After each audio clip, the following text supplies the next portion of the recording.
Lisons dans l'Épître aux Éphésiens, chapitre 1, versets 19 et 20, « Quel est envers nous qui croyons l'infinie grandeur de sa puissance, se manifestant avec efficacité par la vertu de sa force.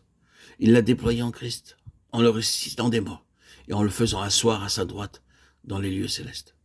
Christ a dû mourir avant que Dieu ne ressuscite son Fils. La loi est la mort pour la vie. C'est une vie que chaque enfant de Dieu devrait vivre. Notre vie ne peut ressembler à la vie du Fils de Dieu si nous vivons de la vie de nos parents. Le chef de la nouvelle création, c'est Jésus-Christ. Il gouvernera tout l'univers. Les noces de l'agneau seront pour ceux qui auront fidèlement suivi l'agneau. Ils feront partie de l'épouse et assisteront aux noces de l'agneau. Lorsque j'ai entendu ce message, j'ai dit, Seigneur, c'est cela que je veux vivre. Dieu nous laissera libres de vivre pour nous-mêmes et cependant, il nous aimera. Le salut n'est pas perdu, mais tout ce qui est lié au salut et à l'héritage le sera. C'est une question de choix. Où voulons-nous être? Dans la Jérusalem céleste, il y a 12 portes d'une seule perle. Elles sont une image de ceux qui auront été reconstitués entièrement et dans lesquels l'ordre divin aura été rétabli de manière à vivre dans l'esprit et à marcher avec l'agneau et par la vie de l'agneau dans une vie de soumission et d'obéissance. Un jour, Dieu m'a montré la chose suivante. Je me trouvais sur le bord du trottoir et bien que le signal soit au rouge, je traversais la rue. Parvenu de l'autre côté, j'ai perçu très clairement ce message. Si tu ne sais pas obéir à ce que tu vois, comment pourrais-tu m'obéir alors que tu ne me vois pas? Maintenant, quitte à passer pour ridicule, j'attends que le signal m'autorise à traverser. Nous devons avoir l'analyse de nos pensées, de nos réactions, sinon notre âme nous trompera. Ce sont des choses très simples qui ont une grande valeur.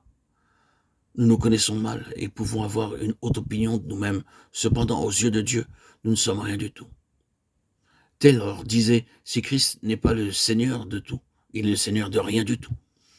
Lui-même découvrit qu'il était un sarment au travers du témoignage d'un frère qui lui écrivit son expérience.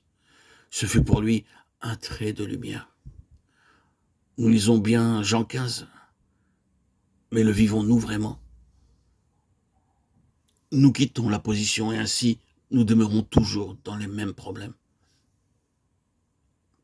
Nous lisons et relisons Romains 6 et les ouvrages de Watchman Nee. Cependant, aucun livre ne pourra nous libérer. Ce qui a été écrit est une bonne chose, mais seul le Saint-Esprit peut nous introduire dans l'expérience. Et la première chose qu'il nous montre, c'est la croix.